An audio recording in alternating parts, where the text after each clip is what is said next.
Master minds commerce చదవాలనుకునే 10th inter విద్యార్థుల తొలి ఎంపిక. పరిచయ వాక్యాలు అవసరం లేని చలనచిత్ర ప్రముఖులు మురళీమోహన్ గారు నాతో ఉన్నారు. జూన్ 24 ఆయన జన్మదినం. సార్, హృదయపూర్వక జన్మదిన శుభాకాంక్షలు. 60వ సంవత్సర మ్యారేజ్ వివాహ మహోత్సవం and at the same time సహస్ర పున్నములు చూసినటువంటి అదృష్టశాలి మీరు. Congratulation sir. నీకు నాకు పెళ్ళంట, నింగికి నేలకు కుళ్ళంట అంటూ అమ్మా నాన్నగారు పెళ్లి చేసుకుని 60 ఏళ్ళు అయింది. అంటే మురళీమోహనుడికి విజయలక్ష్మి తోడై వారి ప్రేమకి షష్ఠి పూర్తి జరుగుతోంది. ఒక ఒంట్లోనే కాపురమున్న శివుడు పార్వతీ శతమానం భవతి. ఇద్దరు సహస్రచంద్ర దర్శనం చేసుకున్నారు, మరి వేడుక చెయ్యాలిగా. శతమానం భవతి. లలిత కళారాధనలో వెలిగే చిరుదివ్వెను నేను అంటూ నాన్నగారి 85 నవ యవ్వన కాంతి జన్మదినమై పండుగ జరుపుకుంటోంది. శతమానం భవతి. హాయ్, హలో, నమస్తే and welcome to my show from the bottom of the heart in Suman TV, the India's largest digital media platform. పరిచయ వాక్యాలు అవసరం లేని చలనచిత్ర ప్రముఖులు మురళీమోహన్ గారు నాతో ఉన్నారు. జూన్ 24 ఆయన జన్మదినం. అంతకంటే ముందు జూన్ 21న ఆయన వివాహ మహోత్సవం. వివాహ మహోత్సవంతో కామన్గా పెద్ద పర్టికులర్ కాదేమో అనుకుంటారు అందరూ, కానీ 60 సంవత్సరాల అనురాగపూరితమైనటువంటి ఒక అద్భుతమైన దాంపత్యం, 60 సంవత్సరాల జీవితాన్ని సహజీవనం చేయటం అనేటువంటిది భార్య సహధర్మచారినితో ఒక గొప్ప ల్యాండ్మార్క్ డేగా చెప్పుకోవాలి. సహస్ర పున్నములు చూడటం అంటే ఇద్దరూ కూడాను, భార్యాభర్తలు ఇద్దరూ కూడాను సహస్ర పున్నములు చూశారనేటువంటిది చాలా గొప్ప విశేషం. ఇలాంటి అరమరికలు లేని అద్భుతమైనటువంటి అన్యోన్యమైన దాంపత్యాన్ని గడపటం అని దాని సందర్భంగా వారిని ప్రత్యేకంగా అభినందిస్తూ మెయిన్ టాపిక్ టుడే ఈజ్ వాళ్ళ అనురాగ దాంపత్యం 60 సంవత్సరాల జీవితం 1000 పున్నములు అనేటువంటి టాపిక్ మీద వెళ్దాం. సార్, నమస్తే అండ్ కంగ్రాచులేషన్స్. నమస్కారం అండి. నిజంగా అదృష్టవంతులు సార్. భార్యాభర్తలు ఇద్దరు 1000 పున్నములు చూడటం అనేటువంటిది, అలాగే 60 సంవత్సరాల సుదీర్ఘ వైవాహిక జీవితం అనేటువంటిది చాలా గొప్ప విషయం. ఈ సందర్భంగా మీ పెళ్లినాటి ప్రమాణాలకి, మీ పెళ్లినాటి ముచ్చట్లకు వెళ్తాం సార్. ఇప్పుడు మాకు మీ దగ్గర కొత్తగా మాట్లాడే టాపిక్ కంటే కూడాను అప్పటి ముచ్చట్లు మాట్లాడుకుందాం సార్. ఇది మీ మ్యారేజ్ జరిగింది 1965 జూన్ 21. జూన్ 19th ఇది బర్త్డే దీనికి ఇవన్నీ కలిపి మ్యారేజ్ జరిగింది జూన్ 19th. మ్యారేజ్ ఇది ఓకే. ఇన్ని సంవత్సరాలు 60 సంవత్సరాలు దాటిపోయింది సార్. 60 సంవత్సరాల వైవాహిక జీవితంలో అరమరికలు లేనటువంటి ఒక దాంపత్య జీవితం మీదనే ఇండస్ట్రీలో అందరూ చెప్పుకుంటుంటారు. మేడం గారు ఎక్కువగా బయటికి రారు. అయితే ఇది అరేంజ్డ్ మ్యారేజ్గా సార్? అరేంజ్డ్ మ్యారేజ్ అంటే అసలు ఎలా జరిగినాయి సార్ టాక్స్? ఏ వయసులో, మీకు ఏ వయసు? మీరు 1940 బాండ్, మీరు 25 ఇయర్స్లో. ఓకే, మంచి యుక్త వయసులోనే జరిగింది. 23rd తనకి. ఓకే. ఇప్పుడు విజయవాడలో నేను వర్కింగ్ పార్ట్నర్ గా నన్ను జాయిన్ చేసుకున్నారు. అవును, కిసాన్ ఇంజనీరింగ్ కంపెనీ అనే దాంట్లో అందులో ఉద్యోగం చేస్తూ బిజినెస్ అది కూడా చేస్తూ, మా హెడ్ ఆఫీస్ ఏలూరు అనమాట. అందుకని అకౌంట్స్ అవన్నీ పుచ్చుకొని ఇయర్లీ అకౌంట్స్ ఆడిటర్ దగ్గరికి వచ్చాం. ఆడిటర్ దగ్గరికి వచ్చేసి మధ్యాహ్నం లంచ్ టైంలో హెడ్ ఆఫీస్లోకి వస్తే ఆయన మా చిన్నాన్నగారు, మా గుత్తా మాణిక్యాలరావు గారు, ఆయన అన్నారు, ఎరా మంచి సంబంధం చెప్తున్నారు, ఆ అమ్మాయి తండ్రి కూడా నా క్లాస్మేట్, బాగా తెలిసిన ఆయన చనిపోయారు, లేరు ఇప్పుడు, మంచి ఫ్యామిలీ, చూస్తావా అన్నారు. చూస్తానండి అన్న. కవర్ చేశారు. ఆ షాప్కి పక్కనే ఒక పెద్ద హాస్పిటల్ ఉంది. ఆ హాస్పిటల్లో వాళ్ళ తాతగారికి ఒంట్లో బాగా తీసుకొచ్చి అక్కడ జాయిన్ చేశారు. ఈవిడ అక్కడ ఉంది, అటెండెంట్గా వచ్చారు, తాతగారిని చూసుకుంటా. అనేప్పటికీ వెళ్ళి చెప్పారు, ఇట్లా చూడటానికి వస్తున్నారమ్మా, నువ్వు వెళ్ళి శుభ్రంగా చీరది కట్టుకొని బట్టలు మార్చుకొని మొహం కట్టుకొని రా అని చెప్పారు. వెళ్ళిన ఆయన, చూడండి నేను ఇక్కడ ఉన్నాను, హాస్పిటల్లో పని మీద ఉన్నాను, కాగి నేను ఎలా ఉన్నానో అలాగే చూసుకోమనండి. నేను వెళ్ళి మళ్ళీ చీర మార్చుకోవటం, మొహం కడుక్కొని బొట్లు పెట్టుకోవటం, సెట్ రాసుకోవటం ఇవన్నీ నాకు ఉండదు. యాజ్ ఇట్ ఈస్గా ఎలా ఉన్నానో అలా ఉంటాను, వచ్చి చూసుకోమండి. నచ్చితే అప్పుడు మాట్లాడు. ఓకే. సరే వెళ్ళాము. వెళ్ళేప్పటికీ ఇట్లా కూర్చొని ఉన్నాం. ఆవిడ అక్కడ నుంచొని ఉంది. నన్ను డైరెక్ట్గా చూసేస్తాను ఆవిడ. నేను చూడాలంటే తలకాయ తిప్పాలి. ఇంకా తలకాయ తిప్పలేదు. పక్కనేమో చిన్నాన్నగారు వాళ్ళు ఉన్నారు. మరి పెళ్లి చూపులు అంటే అంతకుముందు ఎప్పుడే అలవాటు లేదు పెళ్లి చూపులు. పెళ్లి చూపులు సాధారణ ఇళ్లలో జరుగుతుంది, ఇది హాస్పిటల్లో జరిగింది. సరే అరే చూడరా అమ్మాయి బాగుంది చూడు అన్నాడు. తిరిగి చూశాను. అమ్మాయి ఆల్రెడీ నన్ను చూస్తూనే ఉంది. నాకే సిగ్గేసి మరి ఎక్కువసేపు అట్లా చూడలేక ఒక 1 minute అలా చూశాను. దీనికి ఎదురికి ఎలా ఉందిరా అని ఉంది అని అప్పుడు చెప్పాను నేను. నాకు అమ్మాయి బాగుందా లేదా, లేకపోతే డబ్బులు ఎంత ఇస్తారు అనేది కాదు నాకు ముఖ్యం. మా ఫ్యామిలీ కూడా చాలా పెద్ద ఫ్యామిలీగా ఉండి దెబ్బతిన్న ఫ్యామిలీ.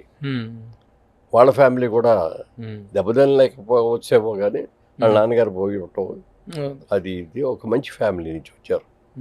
వాళ్ళ తాతగారేమో ఒక తాతగారు నాన్నగారు మంచి లాయర్ ఆయన తమ్ముడేమో డాక్టర్ రంగయ్య గారు. అంటే అక్కడ మాకు ఏలూరులో చాలా పెద్ద పేరు. ఆయన తర్వాత ఎమ్మెల్యేగా కూడా చేశారు ఆయన. వాళ్ళ ఫ్యామిలీ నుంచి వచ్చింది అంటే ఒక రాజకీయం బ్యాక్గ్రౌండే కాకుండా సమాజంలో మంచి పేరులో ఉన్న ఫ్యామిలీ నుంచి వచ్చింది. నాకు అట్లా ఫ్యామిలీ ముఖ్యం అని చెప్పి నేను వెంటనే నా సైడ్ నుంచి నాకేం అభ్యంతరం లేదండి. అయితే ముహూర్తాలు పెట్టించుకొని మేము వస్తామండి, కమ్ బ్యాక్ అండి అని చెప్పారు. మేము వెళ్ళిపోయాం. మరి మీ ఇంట్లో వాళ్ళు చూడలేదు? మీ అమ్మగారు ఎవరు చూడలేదు, నాన్నగారు ఎవరికి చూడలేదు. వాళ్ళకి తెలియదు కూడా నేను వెళ్ళి కూడా. అసలు అంటే ఇన్ఫార్మల్గా వెళ్ళిపోయాం అంతే. అదేలేండి, సడన్ గా జరిగింది కదా అక్కడ అంటాము. సరే వాళ్ళు మళ్ళీ వెంటనే ఆయన వచ్చి ఏమంటే ఇప్పుడు జ్యేష్ఠ మాసం ఇది, 1 రోజులు ఆషాఢ మాసం వచ్చేస్తుంది, ఆషాఢ మాసం వచ్చే లోపలే పెళ్లి చేయాలండి అన్నారు. అని డేట్లు చూస్తే కరెక్ట్గా ఆ రోజు నుంచి 1 రోజుల్లో మ్యాచ్ కుదిరింది లగ్నం. మీకు అభ్యంతరం లేకపోతే మాకు అభ్యంతరం లేదన్నారు వాళ్ళు. ఓకే అంటే ఓకే అనుకున్నాం. కరెక్ట్గా చూసిన రోజు నుంచి 7వ రోజున చాలా అరేంజ్డ్ మ్యారేజ్ అనేది చాలా క్విక్ అయిపోయింది. అవును. తర్వాత మీ ఇంట్లో వాళ్ళ యాక్సెప్టెన్స్ ఎలా? వాళ్ళు దానికి ముందు ఇంకా కొంచెం ఒకటి చెప్తాను. పెళ్ళి అయిపోయిన తర్వాత లోపలికి తీసుకెళ్తారు కదా, తీసుకెళ్ళేటప్పుడు పేర్లు చెప్పమంటారు. చెప్పమనేటప్పటికి కొంచెం సిగ్గుపడతా ఉంటారు అందరూ. నేను కూడా కొంచెం తటపటాయించి నేను విజయలక్ష్మి వచ్చామండి లోపలికి. ఆవిడ అసలు జంకు బొంకు లేకుండా నేను మురళీమోహన్, అప్పుడు రాజబాబు నా పేరు, నేను రాజబాబు గారు పెళ్లి చేసుకొని వచ్చామని. సరే హారతి ఇచ్చారు, లోపలికి తీసుకెళ్ళారు. తర్వాత వాళ్ళ మా అత్తగారు కనపడేది కదా నాకు. తలుపుచాటు నుంచి బాబు మా పిల్లలు కొంచెం పెద్దపాడు తోకలేని కోతులు, మరి అమ్మాయితో ఎట్లా ఉంటావు జాగ్రత్తలు అయినా అంది. అది జనరల్గా మా అమ్మాయి ఎల్లారి బుద్ధిగా పోయింది బాబు చేసుకొని వస్తాను అప్పకింతలు చెప్తారు. ఆవిడ అప్పకింతలు లాగా చెప్పడం కాదు, జాగ్రత్తలు అయిన వాళ్ళతో మా వాళ్ళతో పిల్లలు అల్లరి పిల్లలు. అల్లరి పిల్లలు అంటే ఎంతమంది అండి? ఇప్పుడు మేడం గారు విజయలక్ష్మి గారు వాళ్ళిద్దరు, మమత అని ఇప్పుడు మరదలు అవుతారా? ఇద్దరు సిస్టర్స్, 3 బ్రదర్స్. అదే మీకంటే మీ వదిన గారు అవుతారా, మరదలు అవుతారా? మీకు మరదలే. మీ మరదలు. మా ఆవిడే అందరిలోకి పెద్ద బ్రదర్స్ అందరిలో కంటే. అంటే జనరల్ గా ఆ రోజుల్లో ఏంటంటే భర్త పోయిన తర్వాత ఎవరు బయటకి అంత తొందరగా బయటకు వచ్చేవారు. శుభ కార్యక్రమాల్లో కూడా దూరం నుంచే చూసేవారు. వీటి దగ్గర కూడా కూర్చోకుండా అట్లా దూరంగా ఉండి చూశారు. పైగానేమో అత్తగారు కొంచెం విలేజెస్ కదా, ఆ అల్లుడికి ముందు కనపడకూడదు అని అనుకోండి. అసలు ఎంత కనపడకూడదంటే ఎప్పుడు నేను కనపడేవారు కాదు. ఆవిడ ఇంట్లో మా ఇంటికి వస్తూ ఉంటారు కదా అప్పుడప్పుడు. ఆవిడ ఉంది అని అంటే నేను బయట నుంచి ముందు కేకేసేవాడిని, విజయ అని ఏదో సిగ్నల్ ఇచ్చేవాడిని. ఇవ్వగానే ఆవిడ రూమ్లోకి వెళ్ళిపోయేవారు. వెళ్ళేవాడిని, లేకపోతే ఆవిడ కాబుల్లో కూర్చుందంటే నేను తర్వాత వెళ్ళేవాడిని లేట్గా. అట్లా చివరికి ఒకసారి ఏదో హెల్త్ ప్రాబ్లం వచ్చింది, కేర్ హాస్పిటల్లో జాయిన్ చేసాం. ఆవిడ ఉంది, డాక్టర్ గారు వాళ్ళందరూ చూస్తున్నారు. నేను కూడా డాక్టర్ గారు చూస్తున్నాడు, ఏం జరుగుతుందో చూద్దామని లోపలికి వెళ్ళి అప్పుడు దాకా డాక్టర్ గారితో బ్రహ్మాండంగా మాట్లాడుతున్న ఆవిడ ఒక్కసారిగా రఘు తీసి తల మీద వేసేసుకుంది. ఇది ఎప్పుడు ఎన్ని సంవత్సరాల తర్వాత? ఆ? ఎన్ని ఇది సంవత్సరాలు? చాలా ఏళ్ళు అది. కేర్ హాస్పిటల్ అంటే ఈ మధ్య మ్యాటర్. ఈ మధ్యదే మనం చనిపోబోయేటానికి కొద్ది రోజుల ముందు. అంటే మళ్ళీ నేను వచ్చేసాను అనేటప్పటికి ఏం చేయాలో తెలియదు. పక్కన డాక్టర్ ఉన్నారు, హాస్పిటల్ కింద బెడ్ మీద ఉంది. అందుకని ఏం చేయాలో తెలుసు కదా, దుప్పటి ఇట్లా కప్పేసుకుంది. నేను వెళ్ళాక గాంధీ మా ఇంటికి అలా ఉండేది అప్పటి సంప్రదాయాలు. మా ఇంటికి వెళ్ళా కూడా ఏమి ఇదేమి లేదు. ఎందుకంటే పెళ్లిలో చూడ వాళ్ళు కూడా అమ్మాయి బాగానే ఉంది. కాకపోతే మా అమ్మ ఉంది, నువ్వు కొంచెం పొట్టిరా, పొట్టి పొడుగులు నేను చూడలేదు లేక అమ్మ అన్న. అందుకంటే వేరే ఏమి లేదు. ఆ తర్వాత అసలు విషయం పెళ్లి అనగానే వచ్చేది కట్నం కానుకలు. మీరేం అడిగారు, వాళ్ళు ఏమి ఇచ్చారు? అసలు ఆ విషయం ఎత్తలేదు. ఎందుకంటే మా ఇంట్లో మా అక్క చెల్లెలు పెళ్ళిళ్ళకి కూడా ఎవరికి కూడా మేము తెచ్చిస్తాము. వాళ్ళు అడిగిన అడగపోయినా మేము చెప్పేవాళ్ళం, నాన్నగారు చెప్పేవారు. మరి మా అమ్మాయి పెళ్ళి మా అబ్బాయి పెళ్ళినప్పుడు కూడా మేము ఎవరు కట్నాలు కానుకలు ప్రస్తావన రాలేదు అసలు. అప్పట్లో అసలు వరకట్నాలని చాలా పెద్ద ఇది కదా, పెద్ద మ్యాటర్. అదే అసలు పెద్ద మ్యాటర్ కాదు. ఎంత కట్నం ఇస్తారు, పొలం ఎంత ఇస్తారు, పెళ్లికి ఏం పెడతారు, లేకపోతే ఆడపాటికి ఏం పెడతారు, అత్తగారికి ఏం పెడతారు, ఇవన్నీ కూడా అడిగేవారు. ఉంగరాలు, ర్యాలీ సైకిళ్ళు, స్కూటర్లు. అసలు 1% కూడా ఏం మేము మాట్లాడలేదు, వాళ్ళు మాట్లాడలేదు. పెళ్లి మీరే చేసుకున్నారా, వాళ్ళు చేశారా?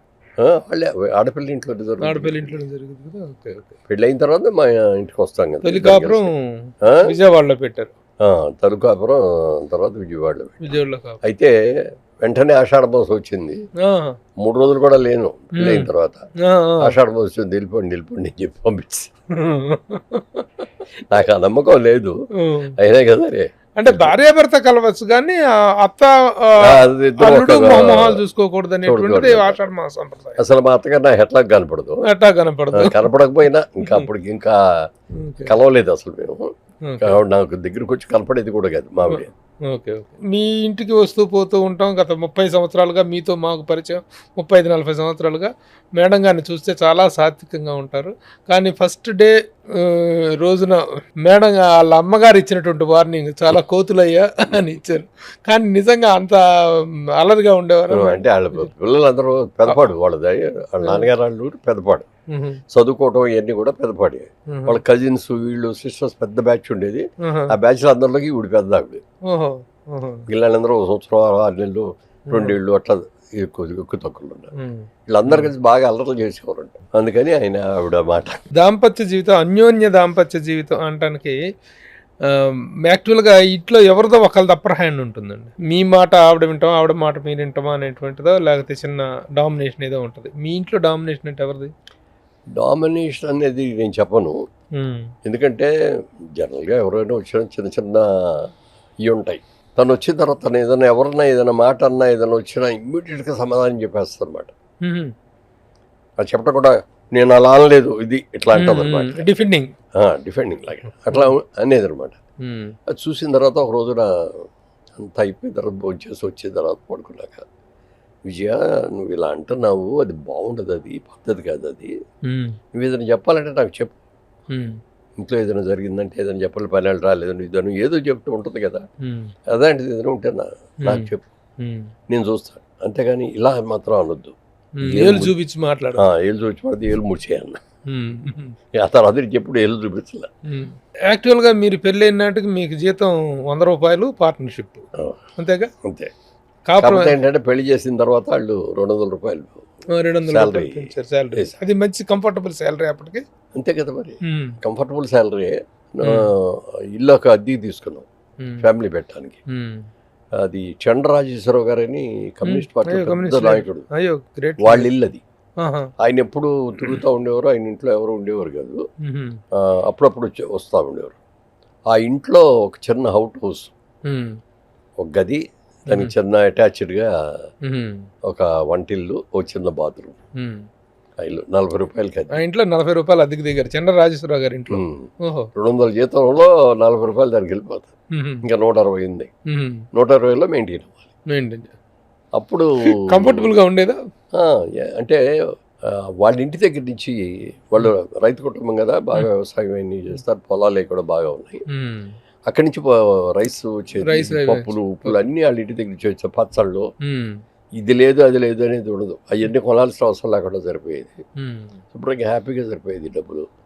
వారానికి 2 రోజులు నాన్ వెజిటేరియన్ వండుకునేవాళ్ళం. ఎందుకంటే అక్కడ ఒక ఫ్రెండ్ ఉన్నాడు, బాగా క్లోజ్ ఫ్రెండ్, శ్రీనివాసరావు గారు అని, మెట్కొండ శ్రీనివాస్ గారు అని. ఆయన హోటల్. వాళ్ళకేమో బుధవారం నాడు సెలవు, మాకేమో ఆదివారం నాడు సెలవు. అందుకని మేము బాగా ఫ్రెండ్స్, ఫ్యామిలీ ఫ్రెండ్స్. అందుకని మంగళవారం రాత్రి సెకండ్ షోకి వెళ్ళేవాళ్ళం నలుగురు కలిసి. అలాగే శనివారం సాయంత్రం నలుగురు కలిసి సెకండ్ షోకి వెళ్ళేవాళ్ళం.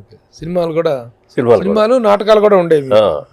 నాటకాలు కూడా ఉండి తర్వాత అయ్యే కాకుండా సినిమా చూసి వచ్చిన తర్వాత సెకండ్ షో అయ్యేటప్పటికి 1 గంట.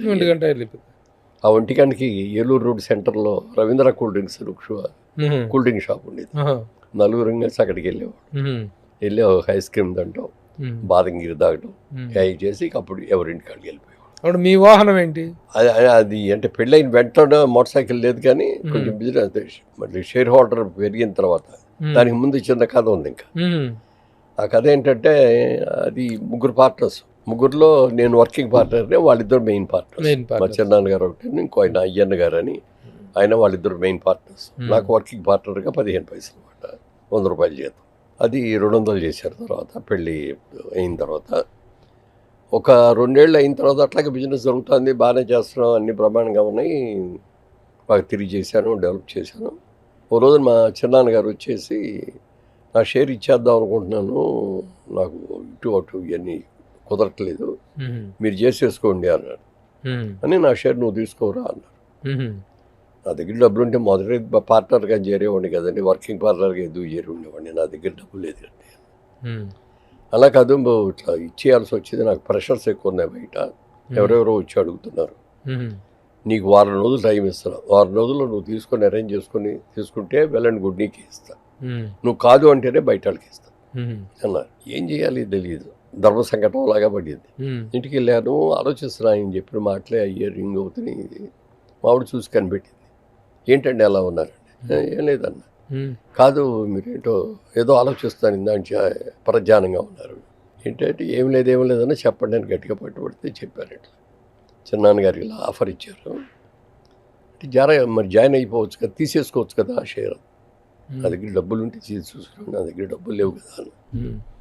మా పుట్టింటి వాళ్ళు నాకు 5 ఎకరాలు పొలం ఇచ్చారు, అది అమ్మేద్దాం కానీ నేను చెప్పా, మీ పుట్టింటి వాళ్ళు మీకు ఇచ్చేది ఎందుకు ఇస్తారంటే, రేపు అబ్బాయి సంపాదిస్తాడో చేయడో, దెబ్బతింటాడో, ఉంటాడో పోతాడో, ఏది జరిగినా అమ్మాయికి బ్యాక్గ్రౌండ్గా కొంత ఆస్తి అనేది కావాలి అనిపిస్తారు. అది రేపొద్దున అది నువ్వు అమ్మి నేను బిజినెస్లో పెట్టి బిజినెస్ సక్సెస్ అవ్వలేదనుకో, మా అమ్మాయిని చేసుకున్నాడు, అసమర్థుడైపోయాడు, ఇచ్చిన పొలం కూడా అమ్మేసుకున్నాడు అని చెప్పారంటే నాకు బ్యాడ్ నేమ్ వస్తుంది. ఐ డోంట్ వాంట్, నేనే కష్టపడి సంపాదిస్తుంటా అని అన్నా. మీరేం మాట్లాడకండి, నేను చూసుకుంటాను, వెళ్ళి నేనే మా పేరెంట్స్తో మాట్లాడాలి, మీరు రాని కూడా రావద్దు, వెళ్ళిన పేరెంట్స్ దగ్గరికి వెళ్ళి ఇట్లా అని చెప్పింది. చెప్పగానే వాళ్ళ అమ్మ, అబ్బాయి బుద్ధిమంతుడు, శుభ్రంగా కష్టపడి చేసుకుంటున్నాడు, నీకు ఇచ్చిందే కదా అని 1 వారం రోజుల్లో దాన్ని అమ్మేసి డబ్బులు ఇచ్చేసారు. అక్కడి నుంచి బిజినెస్ చేసాం. అప్పుడు బిజినెస్ ఎక్కువ తిరుగుతూ ఉండాల్సి వచ్చి చాలా. మాదేమైందంటే కిసాన్ ఇంజనీరింగ్ కంపెనీ అంటే అగ్రికల్చర్ పంప్ సెట్స్, మోటార్స్, రైతులతో ఎక్కువ తిరుగుతూ ఉండాలి పొలాలకు. ఇది పొలాల దగ్గర కానీ రైతుల దగ్గరికి వెళ్ళిపోతాం. రైతుల దగ్గర ఏంటి ఇట్లా మీకు చేశారట, మీకు మా దగ్గర ఉన్నాయండి, మంచి బ్రాండ్స్ ఉన్నాయి, మా దగ్గర తీసుకుంటే అట్లా ఇచ్చేయడం కోసం ఈ motorcycle Jawa motorcycle, Jawa Yezdi అది కనుక ఇక దాని మీద తిరుగుతాం అనమాట. ఎస్డి అసలు మోస్ట్ స్టైలిష్ బైక్ అప్పట్లో. అవును. So that was the first vehicle life లో. అదే, అది కూడా డైరెక్ట్ గా కొన్నది కూడా కాదు, ఓ ఫ్రెండ్ కొనుక్కొన్నాడు. అప్పటి రోజుల్లో అది 2500 3000 దాని రేటు. 3000 బైక్. అది అతను సంవత్సరం వాడిన తర్వాత ఒక రోజు ఆఫీస్కి వచ్చి అమ్మేద్దాం అనుకుంటున్నా బండి అన్నాడు. అనగానే నాకు వచ్చింది, కొనుక్కుంటే బెటర్గా ఉంటుంది కదా ఇదని. 1800 అదికి వచ్చాడు నాకు. అది 1800. దాని number, car number, motor cycle number 1707.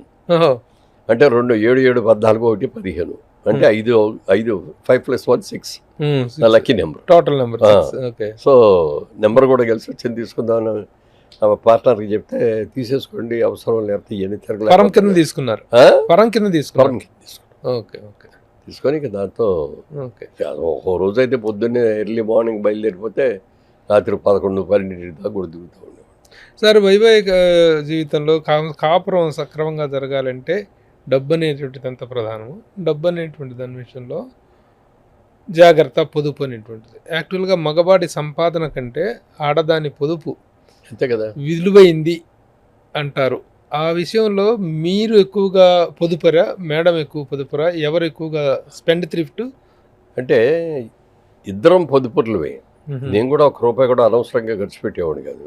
But happy life ఉండాలని చెప్పి వారానికి 2 రోజులు సినిమాలు చూడటం, వారానికి 2 రోజులు చికెన్ మటన్ తెచ్చుకోవటం, మాకేం కావాలంటే ఇది ఇద్దరం కలిసి వెళ్ళి బజార్కి వెళ్ళి కొనుక్కోవటం, అన్నీ అట్లా చేసేవాళ్ళు. ఊరికి ఒక అండర్స్టాండింగ్కి వచ్చాను. నేను కూడా ముందుకు నీకు చెప్పాలి కదా, డిఫరెన్స్ ఆఫ్ ఒపీనియన్ ఉండకూడదని.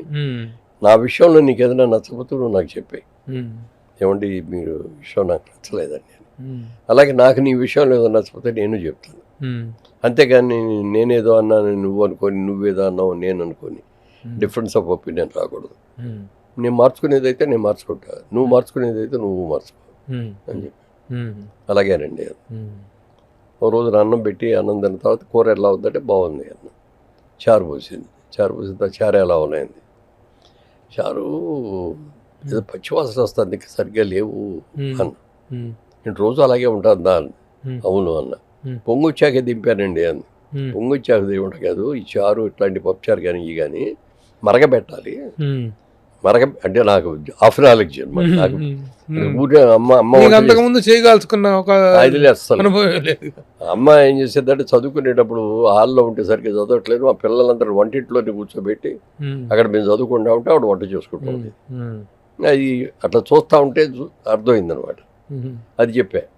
ఓహో అవునా అని చెప్పి మా ప్రసట్టం చెప్పి పెడితే ఇక శుభ్రంగా అయింది. ఆ తర్వాత అంతకంటే చెప్పాల్సిన అవసరం రాలా. సార్, ప్రతి మగవాడి జీవితంలో 2 క్రూషియల్ పాయింట్స్, ఇద్దరు వ్యక్తుల మధ్య, ఇద్దరు వ్యక్తుల అనురాగము, ప్రేమ, ఆప్యాయత ఉంటుంది, లేకపోతే ఆ ఇద్దరి ద్వేషానికి బలవటం ఉంటుంది.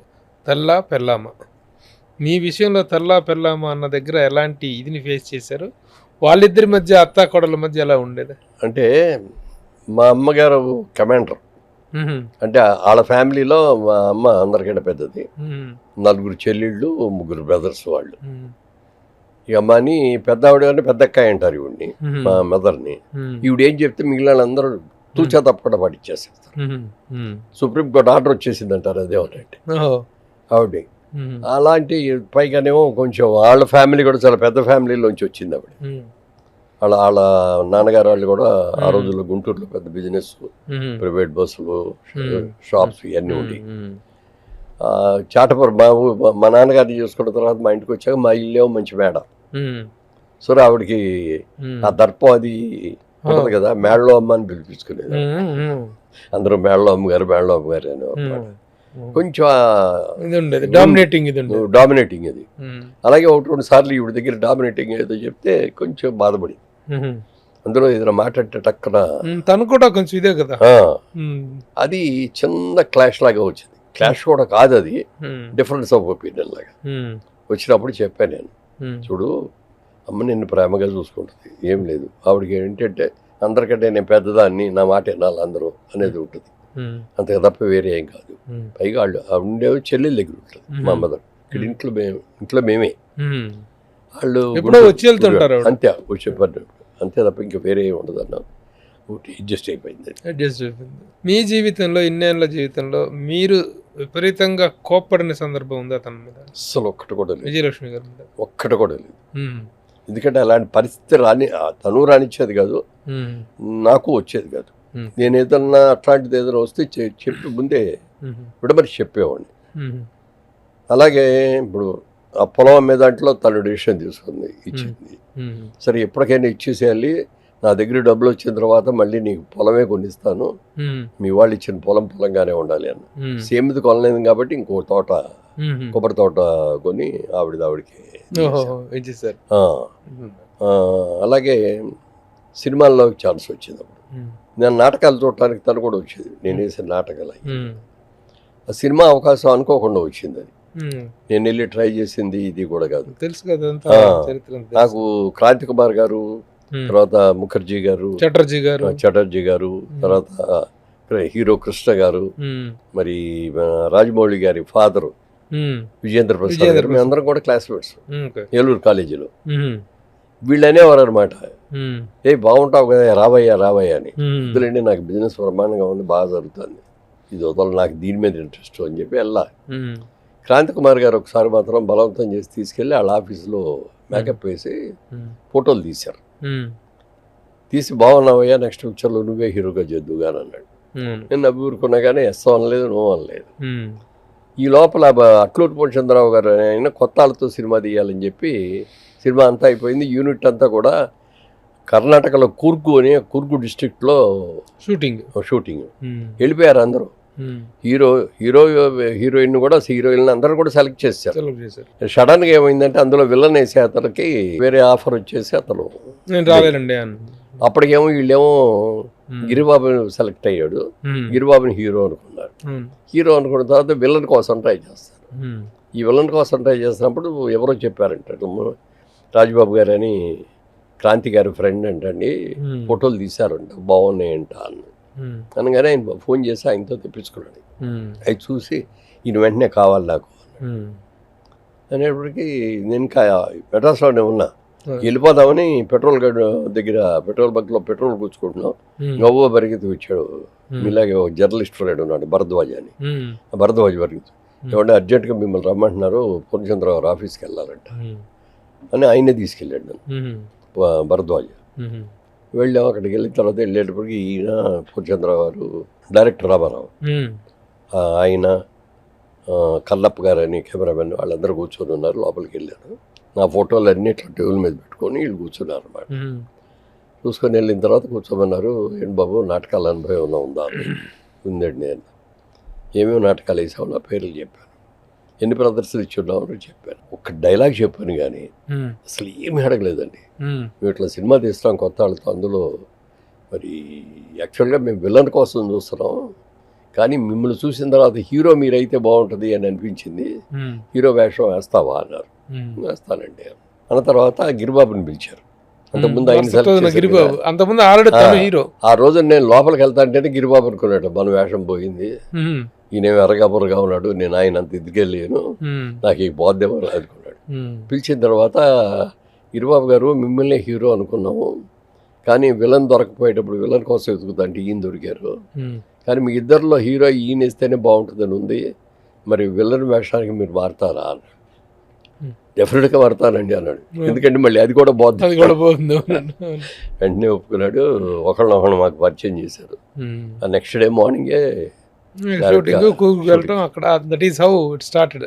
1973 Jagame Maya first phase. Okay sir, cinema proposal అనేటువంటిది వచ్చినప్పుడు ఇళ్లలో ఆడవాళ్ళ తాలూకు రియాక్షన్స్ చాలా డిఫరెంట్. అదే అప్పుడు అడిగాను నేను, ఏమంటే ఇప్పుడు బయలుదేరితే ఎట్లా బయలుదేరుతాను నేను, అక్కడ బిజినెస్ ఎస్టాబ్లిష్మెంట్ ఉంది, పేరెంట్స్ చెప్పాలి, మా ఆవిడికి చెప్పాలి కదా అన్నాడు. సరే అయితే ఇప్పుడు టికెట్ బుక్ చేసేస్తాను, అది ఓకే అనగానే వచ్చేసాడు. కాస్ట్ వాళ్ళు వచ్చారు, కొలతలు తీసేస్తారు, అన్నీ చేసేస్తారు. చేసి రేపు మార్నింగే ప్రయాణం అన్నారు. సరే నేను వెళ్ళి రావాలండి అన్నా. సరే అని టికెట్ బుక్ చేసాం. గిరిబాబు గారికి ఆయన ఒంగోలు దిగి అల్లూరు వెళ్తాడు, మీరు విజయవాడ దిగి మీ ఇంటికి వెళ్ళండి, రేపు రాత్రికి మళ్ళీ మెయిల్లో మళ్ళీ మీ ఇద్దరు కూడా కలిసి వచ్చేయండి, స్టేషన్కే కారు వచ్చేస్తే మీరు అక్కడ స్టేషన్లోనే కారు ఎక్కేసి డైరెక్ట్గా కారు కూర్గు డిస్ట్రిక్ట్కి వచ్చేస్తాయి, నెక్స్ట్ డేనే షూటింగ్. సరే వెళ్ళిన తర్వాత ముందు ఫాదర్కి చెప్పారు. ఫాదర్ చెప్తే మనకెందుకురా బిజినెస్ అది బాగా ఉంది కదా అన్నారు. నాకు అదే ఉందని అనేది చెప్పాను ఆయనకి.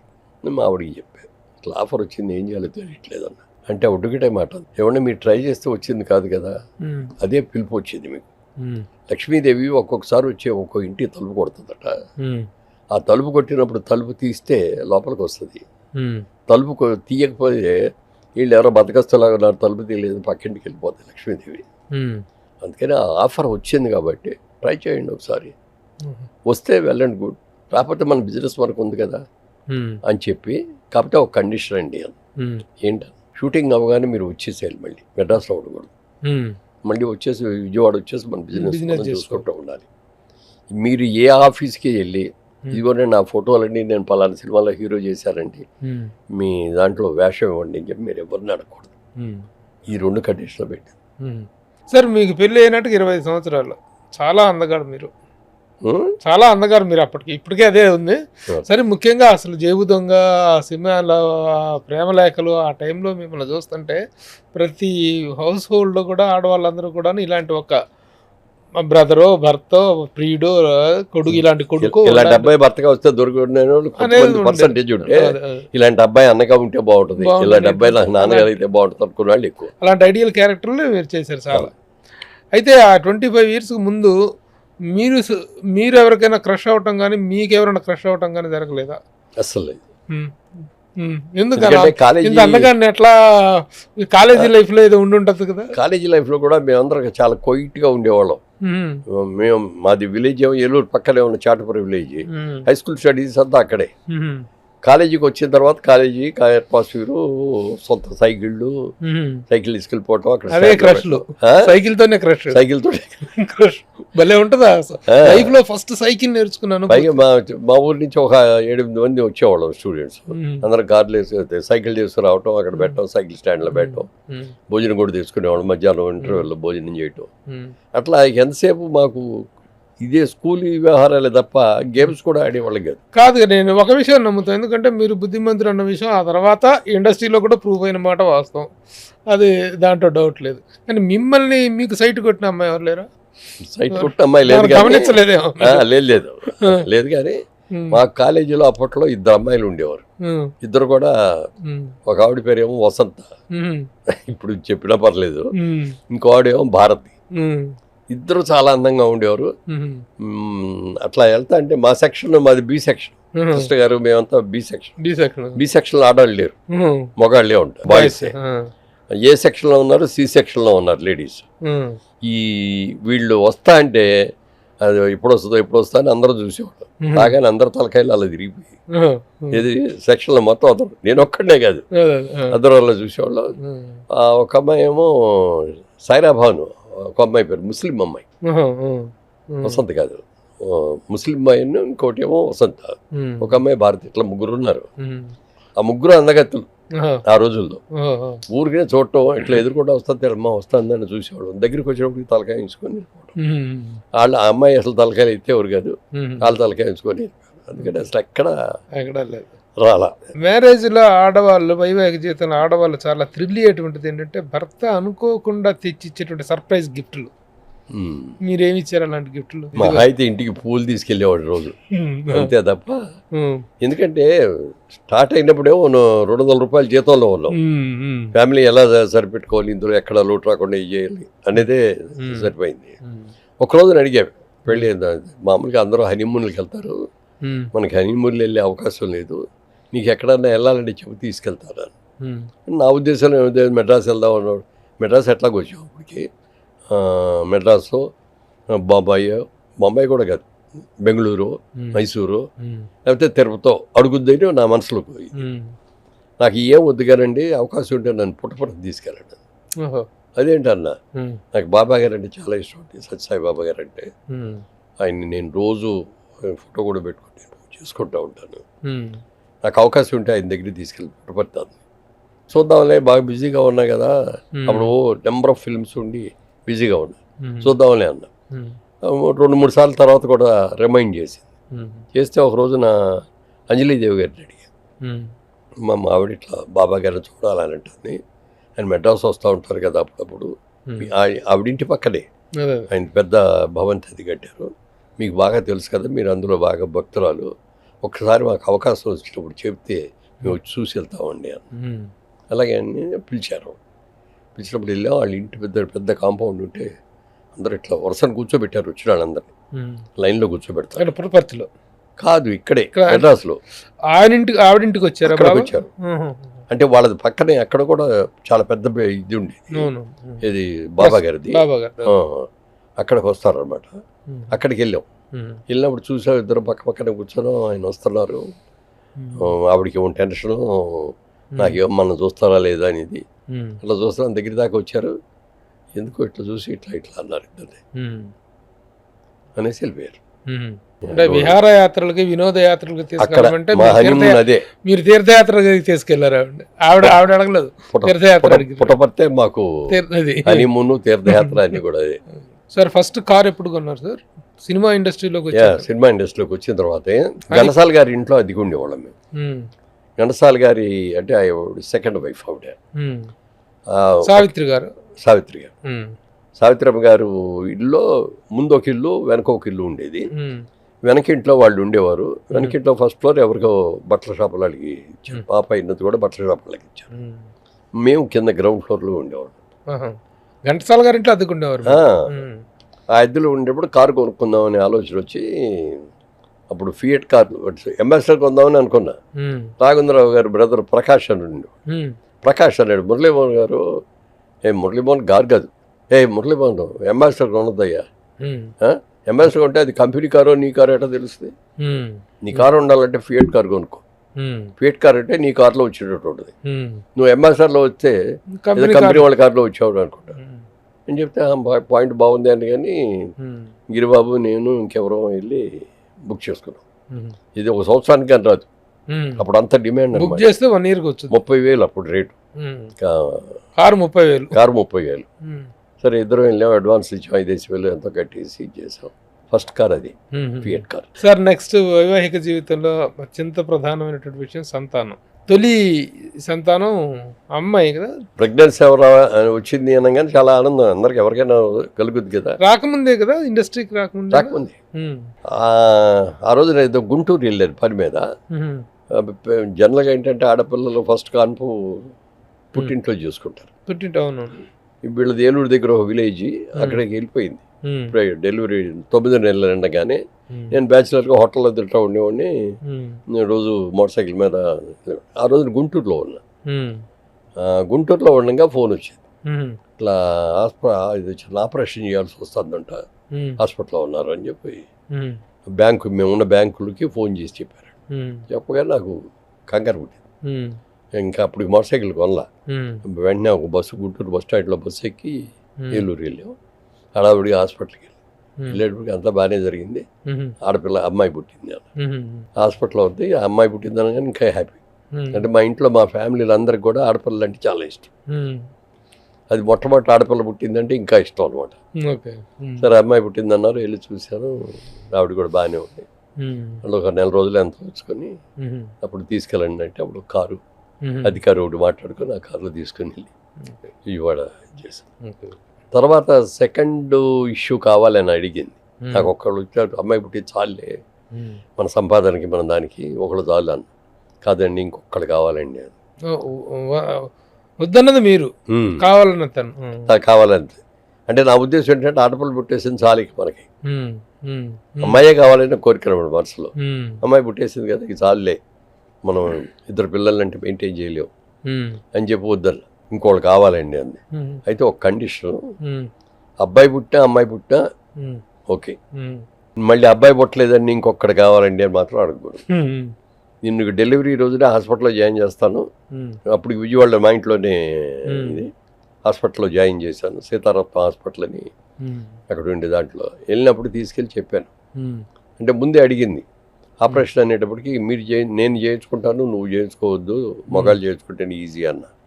కాదండి మీరు రోజు తిరుగుతూ ఉంటారు, మీరు తిరిగేవాళ్ళు, మీరు ఆపరేషన్ చేసుకునేదని సిక్ అయితే బాగుండదు, నేనే చేయించుకుంటాను అని ఇట్లా డెలివరీ టైంలో చేయటం ఈజీ అని చెప్పి డాక్టర్ కూడా అంది. అప్పుడు హాస్పిటల్ ఆపరేషన్ వెళ్ళి చెప్పారనమాట. అప్పుడు ఏమంటే డెలివరీ అయిన తర్వాత ఆపరేషన్ చేయాలండి, బర్త్ కంట్రోల్ ఆపరేషన్ అని కండిషన్ పెట్టావు. అనుకోకుండా అబ్బాయి పుట్టాడు. So happy. ఈ 60 yearsలో తండ్రి పాత్ర అయిపోయింది, తాత పాత్రకు వచ్చారు. తాత పాత్రను ఎలా ఎంజాయ్ చేశారు? అమ్మాయి పెద్దది కదా మా ఇంట్లో కూడా, ఆడపిల్లకి ముందు పెళ్ళిళ్ళు ముందు అయిపోతాయి కదా, అబ్బాయికి లేట్గా చేస్తాం. అమ్మాయి పెళ్ళి అయిపోయింది, పెళ్ళి అయ్యేటప్పుడు ముందేగా పుట్టింది. అడిగాను నేను, అమ్మా నీకు ఎలాంటి సంబంధం కావాలనుకుంటావు, సినిమా వాడు కావాలనుకుంటున్నావా, బయట వాళ్ళు కావాలనుకుంటున్నారా, ఉద్యోగస్తులు కావాలనుకుంటున్నారా, ఎవరైతే బాగుంటుంది అనుకుంటున్నావు అంటే నాకు ఇండియాలో కాదు అమెరికాలో ఉండి ఉద్యోగం చేసేవాళ్ళు డాక్టర్ అయితే బాగుంటుంది అడుగుతుంది. సరే ఎతికాం, ఒక మంచి సంబంధం మ్యాచ్ వాళ్ళే కవర్ చేశారు, వాళ్ళు కాదు తెలిసిన వాళ్ళు మధ్యలో వచ్చి ఇట్లా ఏలూరులో పెద్ద డాక్టర్ గారు ఆయన, ఏలూరు హాస్పిటల్లో సూపరింటెండెంట్ ఆయన. అప్పుడు వాళ్ళ అబ్బాయి అమెరికాలో చదువుకుంటున్నాడు. అంటే బాగుంటుందని చెప్పా. ఓకే అండి చెప్పండి అన్నాం. వీళ్ళు వెళ్ళి చెప్తే ఆయన ఒకటే అన్నాడు, సినిమా వాళ్ళతో మాకు ఎందుకండి, వాళ్ళకున్న ఫోజులు వాళ్ళకున్న దర్జాలు మేము ఇవ్వలేము, అదేదో సింపుల్ లైఫ్ అన్నారు ఆయన నాన్నగారు. అంటే లేదు అలా కాదండి, మేము మురళీమోహన్ గారితో మొదటి నుంచి కూడా మాకు తెలుసు, ఉషా పిక్చర్ బాలకృష్ణ మా సినిమాలన్నీ కూడా మేము చేస్తామండి. వాళ్ళ ఇంట్లో అసలు ఇంటికి వెళ్ళి చూస్తే ఇది సినిమా వాళ్ళు ఇల్లులాగా ఉండదు, చాలా మంచి వాళ్ళు అండి, చాలా పద్ధతిగా ఉంటారండి చెప్తే సరే అన్నారు. వచ్చారు, చూసుకున్నారు. చూసుకున్న తర్వాత ఇది మాట్లాడుకోవాలి, అది మా అమ్మాయి అంది, చూసేసట్ట గెలిపి వెళ్ళిపోతే కాదు, మీ ఇద్దరు మాట్లాడుకోవాలి అని. ఓకే అమ్మా, వాళ్ళిద్దరిని అరేంజ్ చేసి మేము అందరం వచ్చి ముందు ఆఫీస్లో కూర్చున్నాం. గంట అయింది, 2 గంటలు అయింది, 3 గంటలు అయింది, బయటికి రారు. చివరికి మా బాబు అన్నాడు, అక్కడ నేను వెళ్ళి పిలుచుకొస్తాను. వెళ్ళాడు, అక్క నాన్నగారు వెయిట్ చేస్తారని. సరే అప్పుడు బయటకు వచ్చారు. బయటకు వచ్చిన తర్వాత ఆయన్ని చెప్పారనమాట, ఇంటికి వెళ్తున్నాం అండి, హోటల్లో దిగారు. అప్పుడు హోటల్కి వెళ్తాం, హోటల్కి వెళ్ళాక అక్కడి నుంచి ఫోన్ చేస్తా ఉన్నారు. అంటే పెండింగ్లో ఉంది అని ఫీల్కి మాకు. నీకు ఎట్లా ఉందమ్మా అన్న. నేను ఓకే అలా ఇచ్చారు. 1 గంట తర్వాత వాళ్ళే ఫోన్ చేశారు, ఏమండి మాకు కూడా ఓకే అండి. వాళ్ళ అమ్మ నాన్నగారు కూడా వచ్చారు అప్పుడు హోటల్లో. ఇంటికి వస్తున్నాము, ఇంటికి వచ్చి ఖాయం అని చెప్పడానికి చీర తీసుకొస్తాం, పుష్ప కుంకుమ తీసుకొని బొట్టు పెట్టి చీర పెట్టి మా కోళ్ళు అనిపించుకొని వెళ్తామండి అన్న. సరే అన్నారు, అట్లా వచ్చారు. 1 డేలోనే వెంటనే ఓకే అయిపోయింది. అబ్బాయిది అది అరేంజ్ మ్యారేజ్. అబ్బాయిది ఒక విధంగా కాదు, లవ్ మ్యారేజ్. తను అక్కడే లైలా కాలేజీలో చదివేవాడు మెడ్రాస్లో. చదువుతున్నప్పుడే పరిచయం అనుకుంటాళ్ళు, మాకు తెలియదు అసలు అది. సినిమాల్లోకి హీరోగా కావాలని చెప్పి మా బాబు చుట్టూ తిరగటం. తమిళ సినిమాలు వచ్చినాయి, తెలుగు సినిమాలు వచ్చినాయి. మరి నాకేంటంటే నా ఉద్దేశంలో ఎవరి భవిష్యత్తులో వాళ్ళు నిర్ణయించుకోవాలి తప్ప మనం నువ్వు పని చేయాలి అనకూడదు అని బాబుని అడిగే, బాబు ఇట్లా ఆఫర్లు వస్తున్నాయి మరి ఏంటి అన్న. నాకు ఇంట్రెస్ట్ లేదు నాన్నగారు అన్నాడు. మరి నీకు ఏం ఇంట్రెస్ట్ అన్న. నాకు పోస్ట్ గ్రాడ్యుయేషన్ అమెరికా గారికి పంపిస్తే అక్కడికి వెళ్ళి MBA పోస్ట్ గ్రాడ్యుయేషన్ చేసి వస్తానండి. సరే అమెరికా వెళ్ళాడు, MBA పూర్తి చేస్తున్నాడు, వచ్చాడు. వచ్చాక మళ్ళీ ఆఫర్లు వచ్చాడు. బాబు ఏంటి మరి ఇప్పుడు కూడా ఆఫర్లు వస్తున్నాయంటే నాకు ఇంట్రెస్ట్ లేదు నాన్నగారు అంటే కొంచెం సిగ్గుపడే ఇది లక్షణాలు ఉండేది ఎక్కువ. ఎవరిలో 10 మందిలోకి వెళ్ళి అట్లా కలుసుకోవటం అది ఉండేది కాదు అన్నాడు. మరి ఏం ఇంట్రెస్ట్ నీకంటే నాకు బిజినెస్. అప్పటికే నేను రియల్ ఎస్టేట్లో ఉన్నాను. సరే ఇది ముందు రియల్ ఎస్టేట్ బిజినెస్లో దిగు, తర్వాత నీకు ఏదన్నా సపరేట్గా ఏదైనా చూద్దాం, ఫార్మాస్యూటికల్ ఇండస్ట్రీకి వెళ్దాం నేను కోరుకునేది. అది ఏదైనా సెటప్ అయితే బాబుని అందులో పెడదాం అని అనుకున్నా. అనుకోకుండా ఇదే లవ్ మ్యారేజ్ సెట్ అన్న తర్వాత పెళ్ళి సంబంధాలు వస్తాయంటే బాబు సంబంధాలు వస్తాయి. మరి ఏంటి అంటే ఓ రోజు ఎప్పుడో ఓపెన్ అయ్యాడు. నేను ఒక అమ్మాయిని ప్రేమించాను, అమ్మాయిని చేసుకుందాం. ఎవరు అంటే వాళ్ళు సినిమా వాళ్ళే, విశ్వేశ్వరరావు, రొప్పులపాటి విశ్వేశ్వరరావు గారు అని చాలా పెద్ద గ్రేట్ డైరెక్టర్, ప్రొడ్యూసర్. ఎన్టీ రామారావుతోనే తీర్పు ఆ రోజుల్లో తీర్పు పెద్ద అది వాళ్ళ కూతురు మనవరాలు. అదే అమ్మాయిని చూస్తే చక్కగా ఉంది. ఆ అమ్మాయిని అంతకుముందే చూసే నేను. ఇంతకుముందు చూసారంటే అప్పటికి 3 ఏళ్ల ముందు చూసాను. అప్పటికి అనుకోలే. అది మా మేనకోడలో మా ఇంట్లోనే ఉండి చదువు, మా ఆవిడ బ్రదర్స్ డాటర్. తనకి సీట్ కావాల్సి వచ్చింది ఓబుల్ రెడ్డి దీంట్లో. కావాలంటే అక్కడ అప్పుడు ఓబుల్ రెడ్డి గారికి ఆ అమ్మాయి బాగా తెలుసాళ్ళు. అమ్మాయిని కనుక తీసుకెళ్తే వద్దని చెప్తే అపర్యం చేద్దాం అనేటప్పటికి తీసుకొని వచ్చారు ఈ అమ్మాయి. మా ఇంటికి తీసుకొచ్చి పాపని తీసుకెళ్ళి నేను స్కూల్లో జాయిన్ చేస్తానండి అనేటప్పటికి భలే ఉంది, ఈ అమ్మాయి చక్కగా ఉంది, ఇలాంటి అమ్మాయి మన ఇంటికి కోళ్ళగా వస్తే ఎంత బాగుంటుంది అని అనిపించింది. అనిపించింది కానీ తర్వాత ఎప్పటికీ అసలు దాని గురించి ఆలోచన లేదు. మనకు బోల్డెన్ కోరికలు ఉండొచ్చు కానీ అవన్నీ తీరుతాయి ఉంది. వాళ్ళ దగ్గర ఇచ్చిన కబురు రావాలి, లేకపోతే మన దగ్గర ఇచ్చిన కబురు రావాలి అని చెప్పి ఏం చేసాం. తర్వాత తెలిసింది ఏంటంటే ఆ అమ్మాయి ఈ అమ్మాయి అని. ఓకే, వెరీ గుడ్ అనుకున్నాం, పెళ్లి చేసాం. పెద్ద కోడలే ఈ రోజున మీకు చాలా ప్రియమైన కోడలు. మీ యాక్చువల్గా మీ అబ్బాయి గారు ఎక్కువగా ఇదిలోకి రాకపోయినా తను అన్ని విధాలుగా బిజినెస్ పరంగా గానీ కొంచెం నా లక్ష్యాలు ఎక్కువ యాక్టివ్గా బిజినెస్ లో బాగా యాక్టివ్గా ఉంటుంది.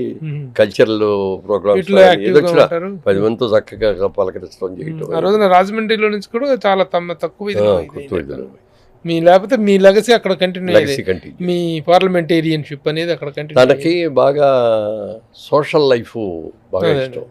అంటే ఉమెన్ ఎంపవర్మెంట్ మీద ఏదో చేయాలనేటటువంటిది బాగా ఎక్కువ. దానికోసం ఏం చేశారంటే శ్రీలంక వెళ్ళి, శ్రీలంకలో అందరూ కాఫీ తోటలు, అక్కడ కాఫీ తోటలు అందరూ కూడా లేబర్, తమిళనాడు నుంచి వెళ్ళిన లేబర్ ఎక్కువ వర్క్ చేసేవారు అక్కడ. వాళ్ళకి అక్కడ స్కూల్స్ ఉండేవి కాదు, చదువులు ఉండేవి కాదు.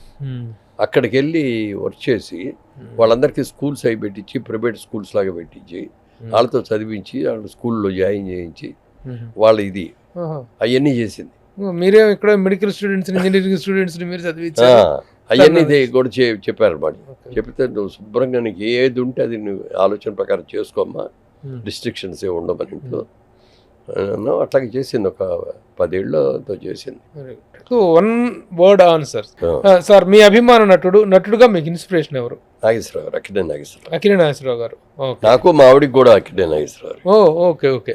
మీ అభిమాన నిర్మాత, ఇన్స్పిరేషన్? పిఎపి సుబ్బారావు గారు, రామానాయుడు గారు, లేకపోతే జగపతి రాజప్రసాద్ గారు. వాళ్ళు. రియల్ ఎస్టేట్ రంగంలో మీ ఐడియల్ పర్సన్ ఎవరు? చౌన్ బాబు. రాజకీయ రంగంలో ఇన్స్పిరేషన్ అంటే? ఎన్టీ రామారావు గారు తెలుగు వాళ్ళకి గుర్తింపు లేకుండా పోయింది అని చెప్పి ఆయన బ్రహ్మాండమైన బిజీ హీరో అయినా కూడా ఇన్నిటిని వదిలేసుకొని కాకి బట్టలు వేసుకొని ఓ పాత కారుని చైతన్యరావు అని పెట్టుకొని తిరుగుతూ మొదలుపెట్టిన తర్వాత ఒక ఇన్స్పైర్ అయ్యాను. అన్ని విధాలుగా ఒక సమగ్రమైన జీవితం, వ్యక్తిగతంగా, కెరీర్ పరంగా కూడాను. సో 85 నుండి 86లో ప్రవేశిస్లో ఒక్కటే ఏంటంటే ఈ రోజు వరకు ఎవరు నాకు శత్రువులు లేరు. మిత్రులు ఉంటారు తప్ప శత్రువులు ఉండరు. ఎవరినో పలానా ప్రభు మీ గురించి చాలా బ్యాడ్గా మాట్లాడతాడు అని చెప్పాడు అనుకోండి, నా విషయంలో ఎక్కడ బాధపడి ఉంటాడు చెప్పుంటాడులే అని అంటారు. కానీ ఏంటయ్యా నువ్వు ఇట్లా మాట్లాడేవా నా గురించి అని చెప్పి ఎవరిని అడగను, దూరంగా ఉంటారు. ఎంతవరకు అంతవరకు లిమిట్గా ఉంటారు, అంతే తప్ప శత్రువులు లేని వాళ్ళు అస్సలు ఉండరు. ఇది అజాత శత్రువు అనేటువంటిది ఇండస్ట్రీలో ఎవరికి దక్కిన ఒక గొప్ప బిరుదు మీకు. అది ఎవరెవరు మహామహులు, రామారావు గారు, నాగేశ్వరరావు గారు, వీళ్ళందరూ, గురువు గారు, దాసనారాయణ గారు, వీళ్ళందరూ కూడాను అజాత శత్రువు అనేటువంటి దానికి ఒక పర్యాయ పదంగా మురళీమోహన్ గారిని వాడటం అనేది ఎవరిచ్చిన కాదు. కాదు కానీ అందరూ కామన్ గా అదే అంటారు.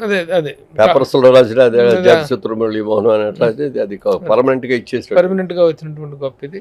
అది రావటం చాలా ఇండస్ట్రీలో ఎవరికి లేదా అట్లాంటి ఒక ఇమేజ్ అనేటువంటి. ఎంత గొప్ప క్యారెక్టర్, ఎంత గొప్ప బ్యాలెన్సింగ్ మైండ్, ఒక సమతుల్యమైనటువంటి ఒక వ్యక్తిత్వాన్ని మెయింటైన్ చేసినప్పుడు మాత్రమే అది సాధ్యపడుతుంది. ఇలాంటి ఒక వివాదాస్పదమైనటువంటి ఇండస్ట్రీలో ఉంటూ కూడాను వివాదరహితంగా బతకటం అనేటువంటిది గొప్ప విషయం. అలాంటి ఒక సంపూర్ణమైన సమగ్రమైన జీవితాన్ని గడిపిన మురళీమోహన్ గారు, కంగ్రాచులేషన్స్ అండ్ నమస్తే. All the best sir. నమస్తే. మీ అందరి ఆశీస్సులు ఇలాగే ఉండాలి, ముఖ్యంగా ప్రేక్షక మహాశయుల ఆశీస్సులు కూడా ఉండాలని మనస్ఫూర్తిగా కోరుకుంటూ మా వైవాహిక జీవితం ఇంకా కొనసాగాలని, మా అమ్మ నాన్నగారిలాగా 100 ఏళ్ళు బతకాలని కూడా కోరుకుంటున్నాను. Thank you. సుమన్ టీవీలో మీ పర్సనల్ అండ్ బిజినెస్ ప్రమోషన్స్ కోసం కింది నెంబర్కి కాంటాక్ట్ చేయండి.